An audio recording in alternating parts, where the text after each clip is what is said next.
As Sunnah trust, সুন্নাতে উদ্ভাসিত জীবনের জন্য। ইন্নাল হামদালিল্লাহ নাহমাদুহু ওয়া নাস্তাঈনুহু ওয়া নাস্তাগফিরুহু ওয়া নাউযু বিল্লাহি মিন শুরুরি আনফুসিনা ওয়া মিন সাইয়্যাতি আ'মালিনা মান ইয়াহদিল্লাহু ফালা মুদিল্লা লাহু ওয়া মান ইউদ্লিলহু ফালা হাদিয়া লাহু ওয়া আশহাদু আল লা ইলাহা ইল্লাল্লাহু ওয়াহদাহু লা শারীকা লাহু ওয়া আশহাদু আন্না মুহাম্মাদান আবদুহু ওয়া রাসূলুহু সাল্লাল্লাহু আলাইহি ওয়া আলা আলিহি ওয়া আসহাবিহি ওয়া বারাকা ওয়া সাল্লাম।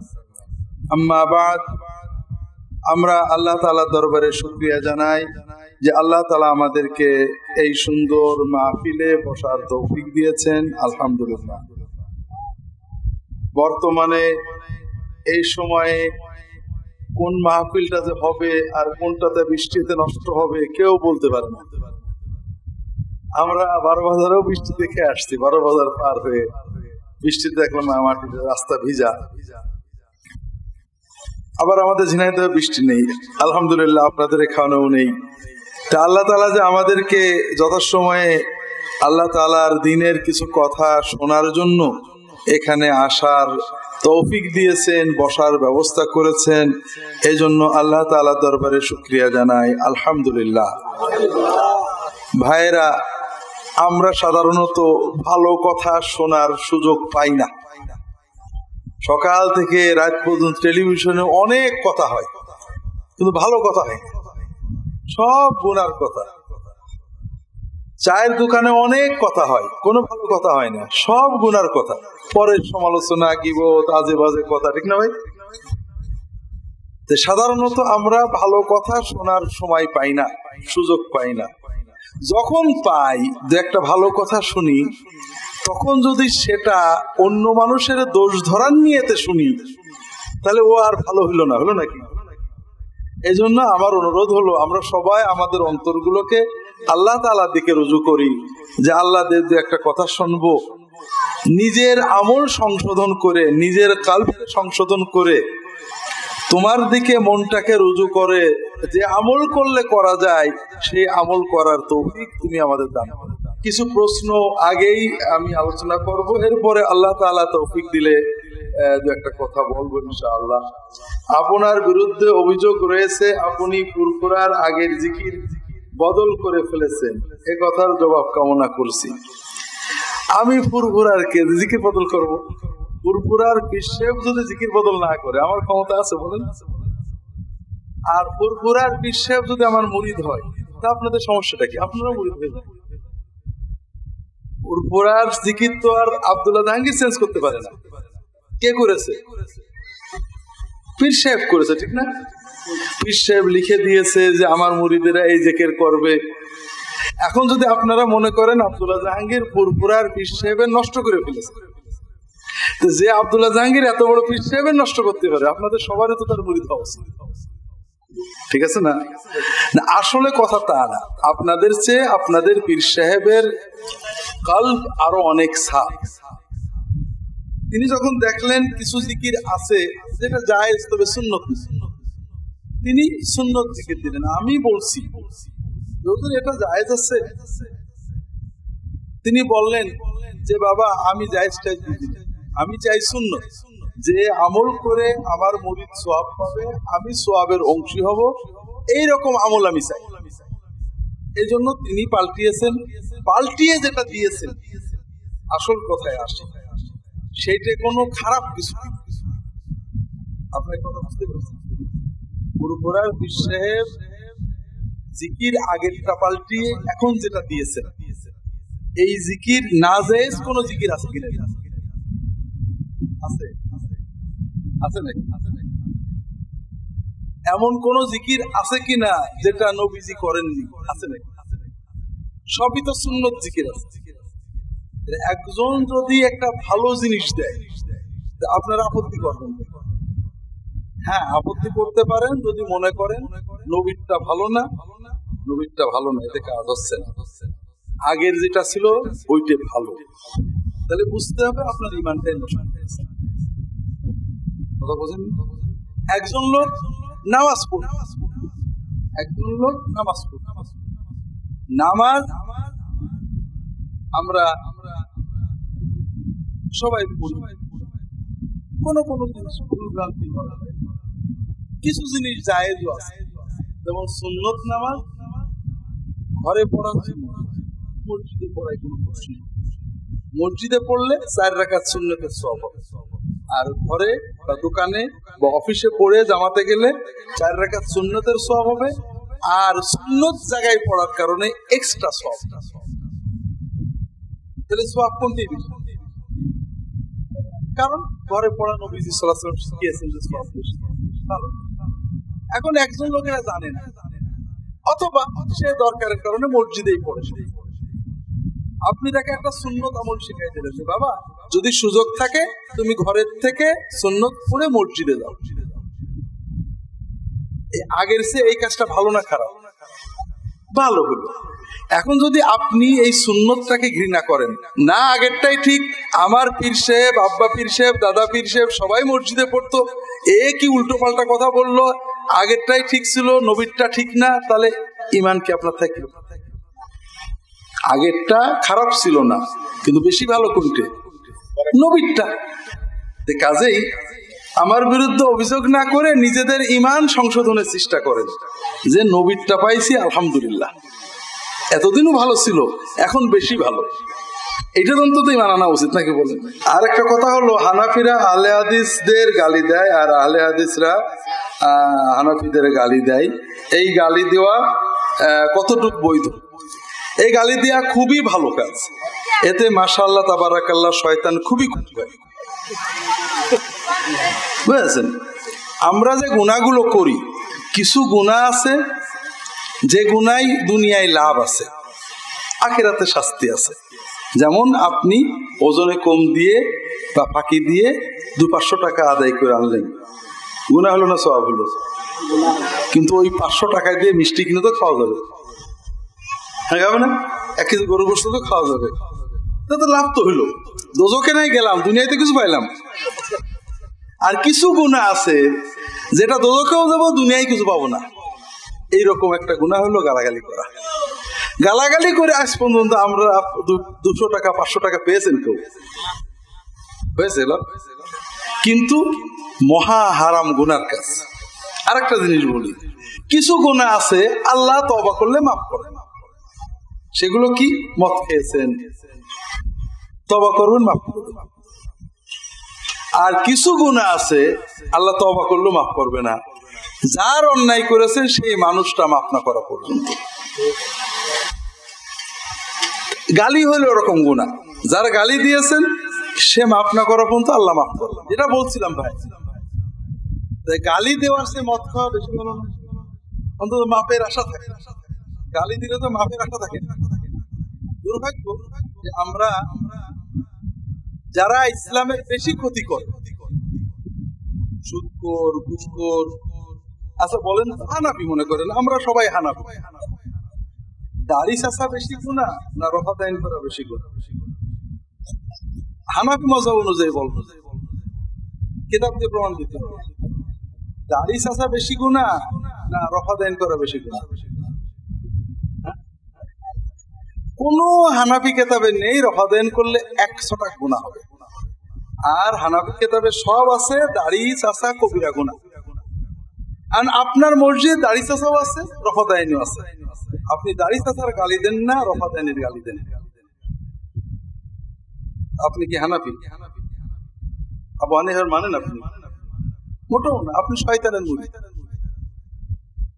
কারণ আপনি এমন একটা কাজের জন্য গালি দিচ্ছেন যেটা আবু হানিফা কোনোদিন গুনাহ বলেনি, আর যেটা হানাফি মাযহাবের সবাই বলেছে হারাম কবিরা গুনাহ, তার একটাও গালি দিচ্ছেন না। আপনি কেমন আছেন? আবার আহলে হাদিস হলে ভালো কথা, আহলে হাদিসের সুদখোর, ঘুষখোর, দাড়ি চাচা সেও আহলে হাদিস, রফা দাইন করলেই সে মাশাআল্লাহ ভালো, দাড়ি নেই সমস্যা নেই। আচ্ছা, দাড়ি চাচা বেশি গুনাহ না রফা দাইন না করা বেশি গুনাহ? কিতাব দিয়ে বলবেন, হাদিস দিয়ে, আমার অন্য দরকার নেই। হাদিসে রফা দাইন না করলে কোনো আপত্তি করা হয়নি, কোনো হাদিসে নেই নবীজি রফাদাইন না করলে বলেছেন তুই করলে না কেন, কোথাও নেই। কিন্তু দাড়ি না রাখলে নবীজি সাল্লাল্লাহু আলাইহি ওয়াসাল্লাম তার দিকে তাকাননি, কথাই বলছে, এত ঘৃণা করেছেন। তাহলে আপনি কেমন আহলে হাদিস যে দাড়ি চাচা লোকের কিছু বললেন না, রফাদাইন না করলে বললেন তোর নামাজ হলো না, এটা কেমন আহলে হাদিস হলো? তাহলে মূলত আমরা হাদিসও মানছি না, মাযহাবও মানছি না, একজনের মানছি, সেটাকে শয়তান। বর্তমানে বিভিন্ন স্কুল কলেজ ও মাদ্রাসায় প্রধান পদে নিয়োগ দিচ্ছে লক্ষ লক্ষ টাকার মাধ্যমে। এই ব্যাপারে শরীয়তের হুকুম কি? যারা নিচ্ছেন তারা মহা হারাম কাজ করছেন, যারা দিচ্ছেন তারা দুই রকম। একজনের যোগ্যতা আছে, চাকরি যোগ্যতা আছে, অন্য কোনো বাঁচার মতো চাকরি নেই, সব যোগ্যতা আছে, টাকা না দিলে পাবে না। এইরকম ওজরে যে টাকা দেবে তার দেওয়াটা গুনাহ, চাকরিটা হারাম। গুনার জন্য আল্লাহর কাছে তওবা করবে, আল্লাহ মাযুব। আর যার আছে চাকরি চলে যাচ্ছে, অথবা যোগ্যতাই নেই, ঘুষ দিয়ে নেয়, তার চাকরিও হারাম, ঘুষ দেওয়া হারাম।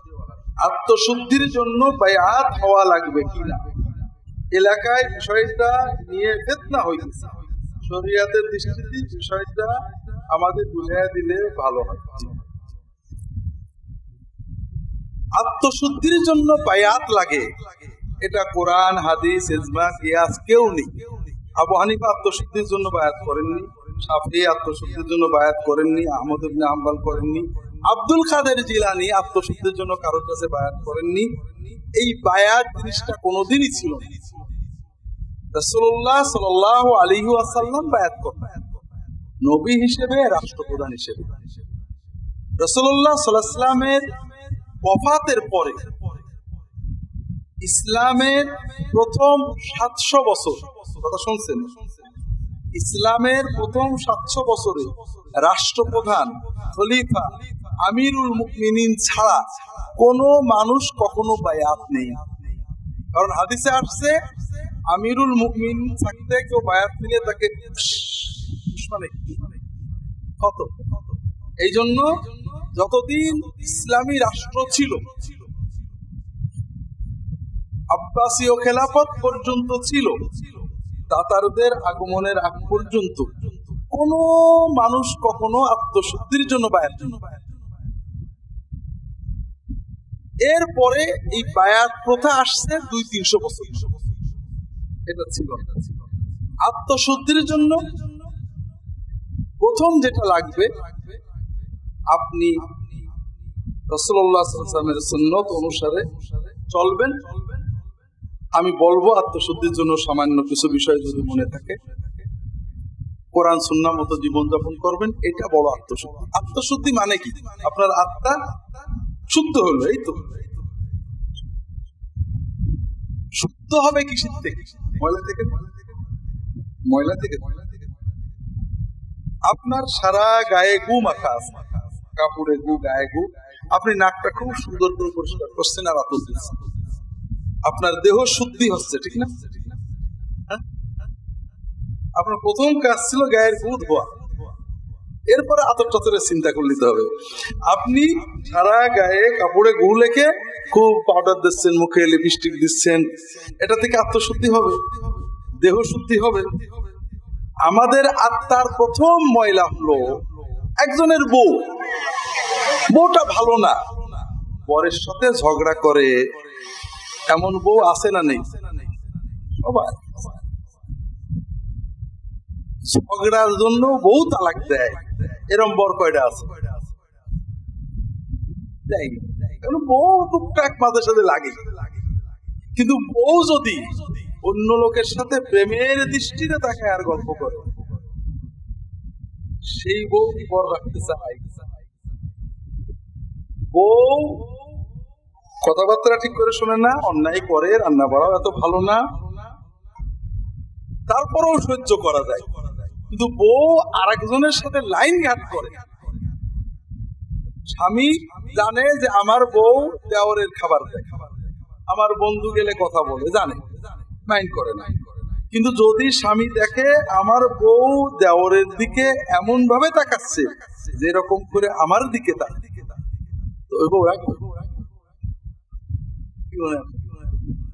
তাহলে কথা না শোনা, হাত পুড়িয়ে ফেলা, বেশি খরচ করা, আমাদের সাথে ঝগড়া করা, এইগুলো বড় ময়লা, না স্বামী থাকতে আরেকজনের দিকে প্রেমের দৃষ্টিতে তাকানো, এইটা বড় ময়লা? আমাদের কালবের বড় ময়লা কি? শিরক। সবচেয়ে বড় ময়লা কি? যে আল্লাহর দিকে কলটা না থেকে দুনিয়ার অন্য কারোর দিকে গেছে। বিপদে আপদে, কষ্টে দুঃখে, ভরসা ডাকাই, অন্য কারোর দিকে মন গেছে। আমি একটু পরে বলবো শবে বরাত উপলক্ষে শিরকের কথা বলবো। একটা বউ কথা শোনেন না, ভালো রাঁধতে পারে না, অন্যায় করে, তাও বর মেনে নেয়, কিন্তু সব ঠিক আছে, কিন্তু অন্যর সাথে লাইন করে, বর রাখবে। আল্লাহর বান্দা আল্লাহ বাদ দিয়ে আর কারোর উপরে ভরসা করেছে, আর কারোর কাছে বিপদে তার মনটা চলে গেছে, তার উলুহিয়াত রুবুবিয়তের জায়গায় আল্লাহ ছাড়া কাউকে বসাইছে, এইটা আল্লাহ দেখলে ওই কলবে আর আল্লাহ তাকান না। এইটা বড় ময়লা। আপনার কলবে শিরিক আছে, আপনার কলবে বেদাত আছে, আপনার কলবে হিংসা আছে, আপনি গালি দেন মানুষের, তারপরে আপনার আত্মশুদ্ধি কি? সারা গায়ে ঘুমে খেয়ে আত্মশুদ্ধির জন্য রাসূলুল্লাহ সাল্লাল্লাহু আলাইহি ওয়াসাল্লামের তরিকা হলো আসল। তবে কোরআন সুন্নাহর আমলের পাশাপাশি নেককার মানুষদের সুহবত, বায়াত না, পীর ধরা না, নেককার সাদিকিন মুহসিনিন ভালো মানুষদের কাছে যে থাকা বসা, তাদের কথা শোনা, তাদের সাথে সাথে ইবাদত করা, এইটাকে ইসলামের পরিভাষায় বলা হয় সুহবত, সাহেব হওয়া। এইটা ভালো কাজ। নেককার মানুষের সাহচর্য, তাদের সাথে থাকা, বসা, সময় দেওয়া, এটা আত্মশুদ্ধির ক্ষেত্রে কাজে লাগে। আর এটাই ছিল আগের জামানায়।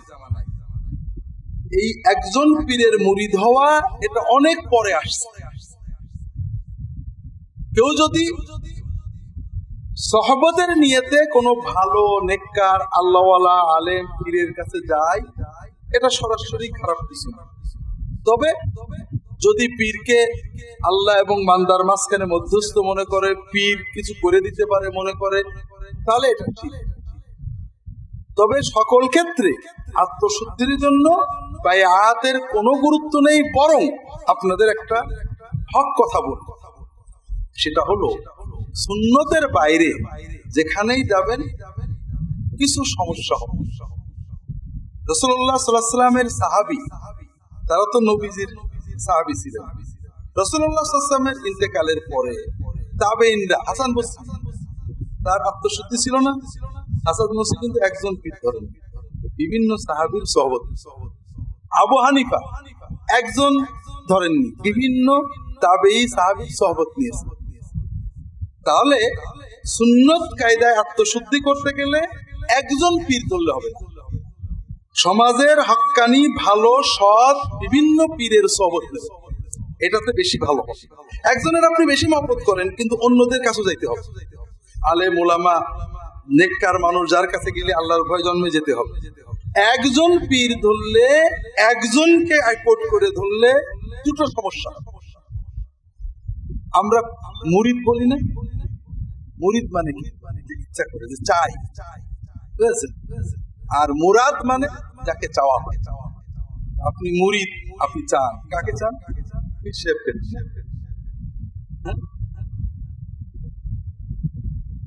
মুসলমান কাকে চায়? হ্যাঁ, মুসলমানের মুরাদ হলেন আল্লাহ এবং তার তরিকা হলে মুহাম্মদ রাসূলুল্লাহ সাল্লাল্লাহু আলাইহি ওয়াসাল্লাম। পীরের কাছে আমরা যাই মুরাদের কাছে যাওয়ার তরিকা জানার কথা, বুঝেন? এখন যখন আপনি একটা পীর ধরেন, কিছুদিন পরে ওই পীরই মুরাদ হয়ে যায়, ওই আল্লাহ এবং তার রাসূল পীরের আড়ালে। ওনার ভক্তি এত হয়ে যায়, হানাফি শেখ হয়ে যায়, এরপরে আর যাইতে পারে। দুই নম্বর হলো পীর তো পয়গম্বর না, ঠিক না? পীরের ভুল হতে পারে না, পারে না? আমরা যখন একাধিক আলেমের কাছে যাব, ইনার কাছে যে সুন্নতটা নেই ওনার কাছে পাবো, ঠিক না? আর যখন একটাই ধরে থাকবো তখন ওনার ভালো এবং মন্দ সবগুলো আমাকে একেবারে রসগোল্লার মতো মনে হবে। তো ভাইরা, এটাই হলো সুন্নত। কাজেই বায়াত নাই, সহবত হলো তাজকিয়ার জন্য উপকারী। আর সহবত যদি নেন, কোরআন হাদিসের সহবত বেশি নেবেন, পাশাপাশি নেককার আল্লাহওয়ালা বুজুর্গদের সহবত নেবেন। একেবারে কোট করে একজন ধরে পড়ে থাকলে অনেক বিপদ।